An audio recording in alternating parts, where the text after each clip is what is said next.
Queridos amigos, sejam bem-vindos ao canal Videira Espírita. Meu nome é Cristina Brito e este é o programa Projeto 15 Minutos, o Céu e o Inferno. Aqui, diariamente, nós estudamos o quarto livro da codificação espírita, realizada por Allan Kardec, O Céu e o Inferno. Estamos atualmente na primeira parte desta obra, que trata da doutrina, e já começamos aqui o capítulo 9, que trata dos demônios, não é? Mas hoje vamos dar continuidade ao primeiro item ainda deste capítulo, que é a origem na crença dos demônios. Vamos para o item número 4 e Kardec nos diz: como se via uma luta incessante entre o bem e o mal, e este, o mal, frequentemente vencer o bem, que, de outro lado, não se podia admitir racionalmente que o mal fosse a obra de uma potência benfazeja. Disso se concluiu a existência de duas potências rivais, governando o mundo. Daí nasceu a doutrina dos dois príncipes, o príncipe do bem e o príncipe do mal.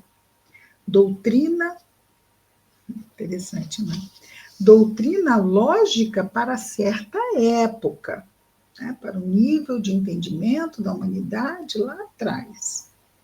Porque o homem era ainda incapaz de conceber uma outra doutrina e de penetrar a essência do ser supremo, que é Deus. Como teria podido compreender que o mal não é senão um estado momentâneo do qual pode sair o bem e que os males que afligem o ser humano, não é, devem conduzi-lo à felicidade, ajudando-o no seu adiantamento. As limitações do seu horizonte moral não lhe permitiam ver nada fora da vida presente, nem depois nem antes. Estávamos mesmo assim, atrasados no nosso entendimento, não é?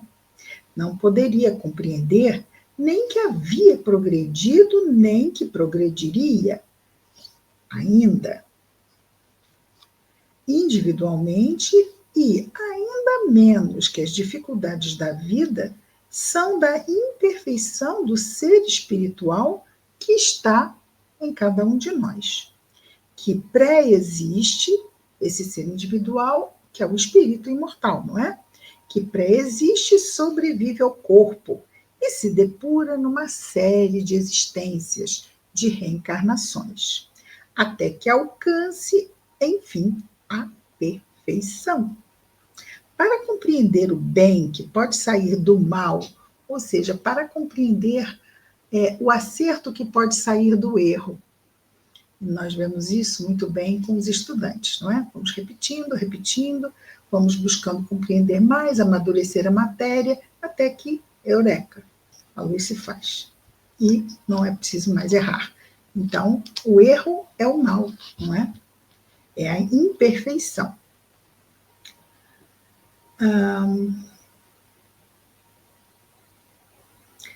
Até que alcance a perfeição.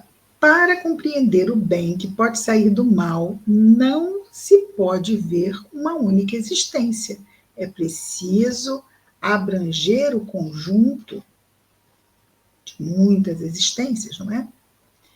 Só então aparecem as verdadeiras causas e os seus efeitos. Item 5.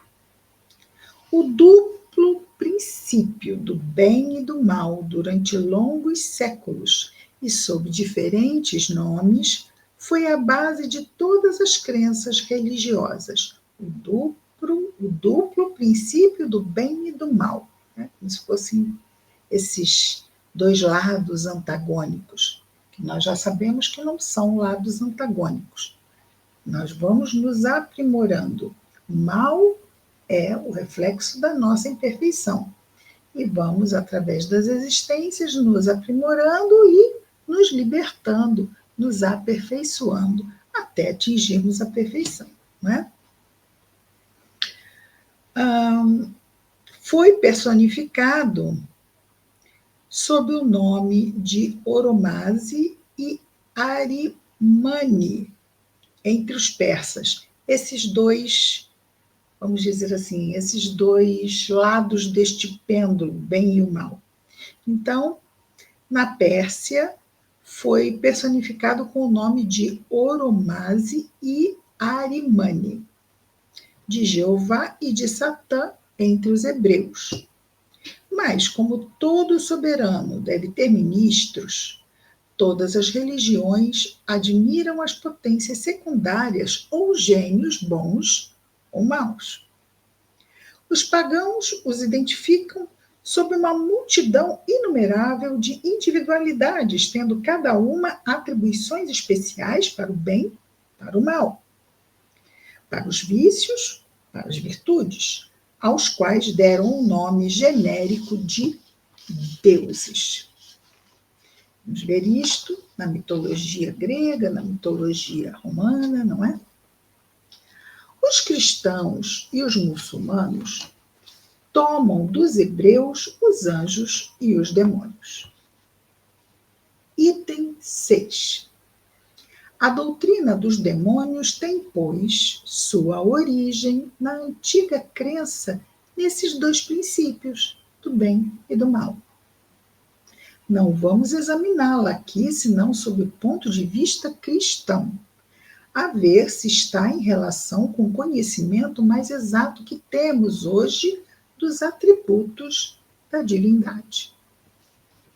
Esses atributos da divindade são o ponto de partida, a base de todas as religiões, de todas as doutrinas religiosas, perdão.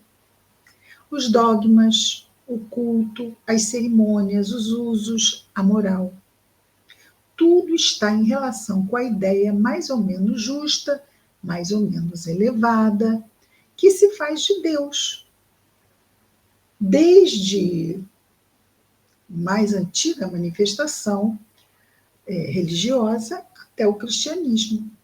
Se a essência íntima de Deus é ainda um mistério para a nossa inteligência, nós a compreendemos melhor hoje do que jamais foi antes, graças aos ensinamentos do Cristo, de Jesus. O cristianismo, nisso, de acordo com a razão, nos ensina que, e aqui ele coloca 2 pontos e vai nos colocar, as características de Deus. Deus é único, os atributos, melhor dizendo, a palavra certa, atributos de Deus. Deus é único, eterno. Então, é único, não existe outro, porque se houvesse, não seria Deus.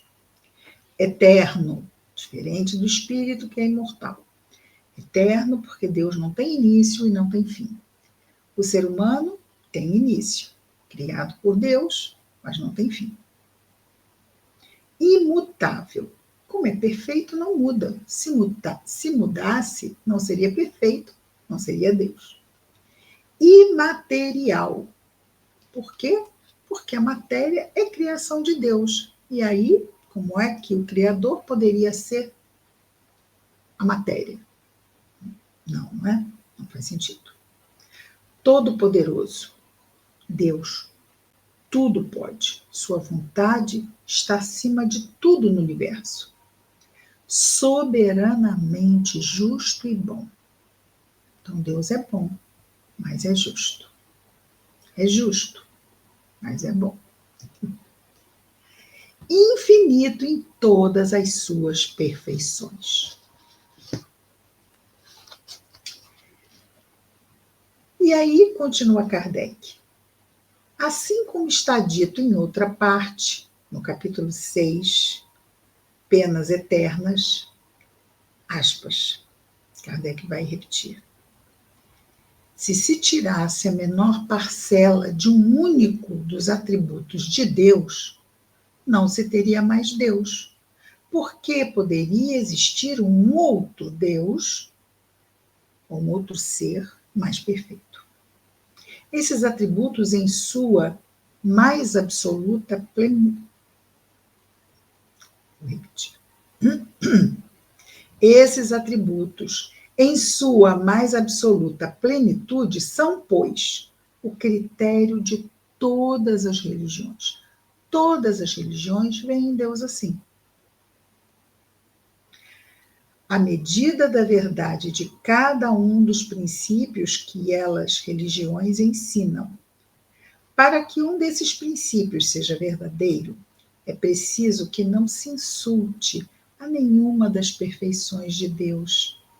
Vejamos se é assim com a doutrina vulgar dos demônios. Então, agora ele vai passar, a partir do que vimos até aqui, principalmente dos atributos de Deus, se essa crença em seres tão poderosos no mal quanto os seres do bem, se isto faz sentido com o que conhecemos de Deus. Não é? Podemos, então,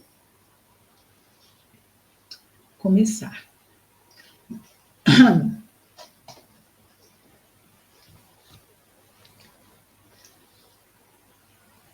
E agora ele vai começar um novo subitem, certo? Dos demônios segundo a igreja. Então, foi isso que ele disse aqui. Vejamos. Vejamos se é assim com a doutrina vulgar dos demônios. Essa doutrina vulgar é que era vulgar por quê? Porque era comum, era amplamente difundida. E então vamos voltar à doutrina católica, que era a que vigorava amplamente na França no século XIX e na maioria do mundo. Né? A maioria do mundo, embora já tivesse protestantismo, a maioria do mundo ainda, e ainda acho que é católico, mas está já, né, o protestantismo já está assim próximo, mas lá em meados do século XIX, a doutrina católica era a doutrina que imperava. Sendo assim, a ideia dos demônios que ela divulgava era tida no senso comum, ok? Então, os demônios segundo a igreja, ou seja, segundo esse senso comum da época. Item 7. Segundo a igreja, Satã, o chefe ou o rei dos demônios, não é uma personificação alegórica do mal, mas um ser real, fazendo exclusivamente o mal, ao passo que Deus faz exclusivamente o bem. Então, é realmente como se fossem duas entidades, ambas igualmente poderosas e antagônicas. Isso faz sentido? Não, senão Deus não seria Deus, não. Uma outra força tão forte quanto ele? Sentido algum. E nós sabemos que o mal está no coração humano. O mal é imperfeição, e a imperfeição é do ser humano, ok? A imperfeição é do ser humano, é imperfeição moral. O mal é um reflexo da nossa imperfeição moral. Então, voltando. Fazendo exclusivamente o mal, Satã, não é? Ao passo que Deus faz exclusivamente o bem. Tomemo-lo, pois, tal como no lodão.